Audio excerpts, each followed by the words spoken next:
హిమవంతుడు గురువు అయిపోయాడు. ఈయనకు తెలియని మంత్రం కాదు, ఇప్పుడు ఉపదిష్టమైంది కనుక శక్తివంతమైంది.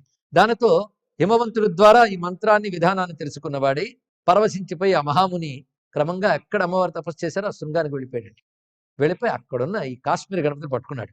పట్టుకుని గణానాంత్వేతి మంత్రోయం సర్వ విఘ్న వినాశక జపనీయ ప్రయత్నేన సర్వ విఘ్నోపశాంతయే, ఎటువంటి విఘ్నాలైనా పోతాయి ఈ మంత్రముతో అని తెలుసుకుని దానితో స్వామికి స్నానం చేయించి, అంటే తాను ముందు స్నానం చేసి శివుడి ఆరాధించి గణపతికి కూడా స్నానాదులు చేసి చక్కగా అర్చన చేసి పూజయామాస పూతాత్మ గౌరీలింగం అఘాపహం, అక్కడున్న గౌరీలింగాన్ని ఆరాధించి ఆ తర్వాత గణపతిని ఆరాధించి ఉత్కృష్టమైన తపస్సు చేశాడు. బహుకాలం తపస్సు చేశాడు. పంచాగ్ని మధ్యే సంవిశ్య తపశ్చక్రే దృఢవ్రత, అగ్నిహోత్రాది క్రియలు తెలిసిన వాడు కనుక 4 వైపుల అగ్నిని రగల్చుకొని గ్రీష్మాతప సూర్యుడిని చూస్తూ పంచాగ్ని మధ్యంలో తపస్సును ఆచరించాడు ఆయన. అలా బహుకాలం తపస్సు చేస్తే తత ప్రసాదితస్తేన గణేశో విఘ్ననాశక, ఇంతకాలం తపస్సు చేసినందుకు గణపతి ప్రత్యక్షమయ్యాడు ఆ మనకి. ఆ ప్రత్యక్షమైన గణపతి ఎంత అందంగా ఉన్నాడంటే విఘ్నాంధకార మార్తాండ సుండాదండ విరాజిత ప్రసన్నేశతి విఘ్నేశే స్తుత్వా నత్వా ముహుర్ముహు యయా చేచ వరం శ్రేష్టం సర్వ విఘ్నౌఘనాశకం. అలాంటి గణపతిని చూసి ఆనందంతో నమస్కరిస్తూ స్తోత్రం చేస్తున్నాడు. ఈ స్తోత్రంలో విశేషం ఏంటంటే ఇది కూడా జపం చేసుకుంటే కాశీ విఘ్నములు తొలగుతాయి. ఎందుకంటే ఆ భావం అందులో అంత గొప్పగా ఉంది, అందుకే శ్రద్ధగా వినాల్సింది. గౌరీసుత గణాధీశ గజవక్త్ర శివప్రియ విష్ణు పూజిత పాదాబ్జ ప్రసీద వరదోభవ గణేశ సర్వ విఘ్నేశ విఘ్నాన్ సంహర సంహర కాశీ ప్రాప్తిరి యథా భూయాత్ తథా కురు మమానఘ. అన్ని విఘ్నాలు పోగొట్టు కాశీవాసం కాశీ ప్రాప్తి నాకు ఎలా లభిస్తుందో అలా చెయ్యు. కాశీ ప్రాప్త్యర్థముద్యుక్తం యథామా విఘ్నరాశయ నబాధంతే సదా సమ్యక్ తథా కురు గణేశ్వర. 3 శ్లోకాలు 3 మంత్రాలండి గణపతితో అంటున్నాడు ఆయన. కాశీ ప్రాప్తికి ప్రయత్నించిన ప్రతిసారి ఏ విఘ్నరాశులు నన్ను అడ్డుకుంటున్నాయో అవి బాధించకుండా ఉండేటట్టు చూడవయ్యా అని ప్రార్థించాడు. వెంటనే గణపతి సంతోషించి తతస్తదాజ్ఞయా శైవ సంతుష్ట సంప్రణమ్య, ఇంకా పర్వాలేదే అని వెళ్ళాను. ఆ వరద గణపతి వరాన్ని ఇవ్వగానే ఆనందంగా బయలుదేరి ఈయన కాశీని చేరుకోగలిగాడు. కానీ గణపతి అనుగ్రహం ఉంటే కాశీలో ప్రవేశించగలం. ఈ కథలో గ్రహించవలసినది. పైగా అనేక జన్మల తపస్సు ఉండాలి. మనం దీనికోసం గణపతిని ప్రార్థించుతూ కొంత అనుష్ఠానం చేయాలి. దీన్ని బట్టి తెలుస్తుంది. తతస్తదాజ్ఞయా శైవ సంతుష్ట సంప్రణమ్యచ కాశీం శివపురీం రమ్యాం ఆజగామ మహామతి. శివపురి రమ్యమైనటువంటి కాశీ క్షేత్రానికి చేరుకున్నాడు.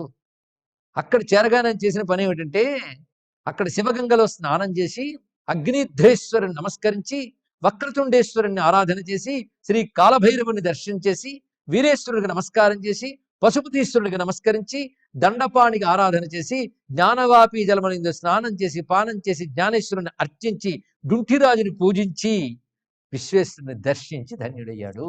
అంతేకాదు ఆయన వస్తూనే కాశీ రక్షకులకి ముందు ప్రార్థన చేసేట. ఇది కూడా మనం తెలుసుకోవాల్సింది. కాశీ రక్షకులందరికీ సర్వదిక్కుల్లో రక్షించే వారందరికీ కూడా నమస్కరించే ఇలా కాశీలో ఉండిపోయాడు. అలా ఉంటూ ఆనందంగా కాశీవాసం చేస్తున్నటువంటి వాడై ఒకసారి ఆయన ముక్తి మండపం అత్యంత సుఖం ప్రాప్య ద్విజోత్తమ తతో మమాంతికం ప్రాప్య, అక్కడ ముక్తి మండపంలో నన్ను అర్చన చేసి పూజించి నా మంత్రం జపించేవాడు. అంతేకాదు అక్కడ శివ పూజ చేసిన తర్వాత జపించిన తర్వాత ఆయనకి ఆనందం తట్టుకోలేక నాట్యం చేసేవాట శివుడిని చూస్తూ.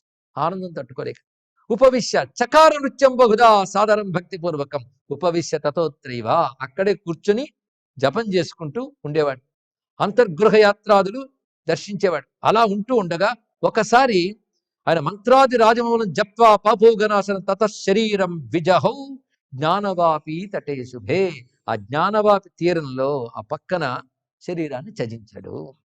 ఎప్పుడైతే శరీరం త్యజించాడో పరమేశ్వరుడు ఒళ్ళు అతని సూక్ష్మదేహం చేరినది. పరమేశ్వరుడు నుంచి తారకం పొంది ముక్తి పొందిపోయాడయ్యా. ఈ కథ దీన్ని బట్టి కాశీకి విఘ్నాలు వస్తాయి, తొలగించుకున్న ఉపాయాల్లో ఒక ఉపాయం మనకు చెప్పాడు. అంటూ ఒక్కసారి ముక్తి మండపాన్ని నమస్కారం చేసుకునేటట్లుగా అక్కడున్న మహాత్ములుగా నమస్కరించేటట్లుగా ఒక శ్లోకం చెప్తున్నాడు స్కందుడు. ఏ ముక్తి మండపం అనర్ఘ్యమనన్యలభ్యం సంప్రాప్య శైవ మనుమత్యతి పుణ్యలభ్యం సంపూజయంతి శివమేకముపాస్యమీశం తే సర్వదా మునివరాహ శివమాప్నువంతి. కానీ ముక్తి మండపానికి చేరి శివుని ఉపాసించిన వారు తప్పకుండా శివుని పొందుతారు సుమా. అంటే అంత జ్ఞానవాపికి ఒకరిని రక్షకుడిగా పెట్టానన్నావు కదా. కేనపుణ్య ప్రభావైన దండపాణి స్థిరం స్థిత. దండపాణి అక్కడ ఎలా ఉండిపోయాడయ్యా? కాశీలో నివసించడం కష్టం అంటారే. ఏదో మీ అబ్బాయి ఉన్నాడు, మీ ఆవిడ ఉంది, నువ్వు ఇంకా లింగ రూపాల్లో ఉన్నావు, విష్ణువు ఉన్నాడు అంటే ఒప్పుకోవచ్చు.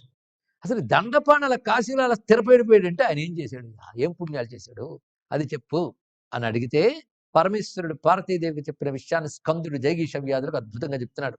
ఒక పెద్ద వనం ఉంది సుమా కాశీలో. కాశీలో ఇలాంటి వనాలు చాలా ఉంటాయట. వనములు, ఉపవనములు రమ్యమైనవి. ఇప్పుడు లేవా అంటే జనసమ్మర్దం అయిపోయింది. దుర్మార్గుల దాడులు, దోచుకోవడాలు అన్నీ జరిగిపోయి కాశీ. కొన్ని వేల ఏళ్లగా అనేక రకాల దోపిడీలు. ముందు సనాతన ధర్మంపై శంకతోనే ఏర్పడినటువంటి మన ధర్మంలో విచ్ఛేదకరమైన శక్తులు బయలుదేరిన తర్వాత విధర్మీయులు ఆక్రమించారు. ఎంత ధ్వంసం చేశారు. ఏంటి అన్నపూర్ణ లాంటి భారతదేశం మీద పడి తినడమే, మరొకటి కాదు ఇక్కడ.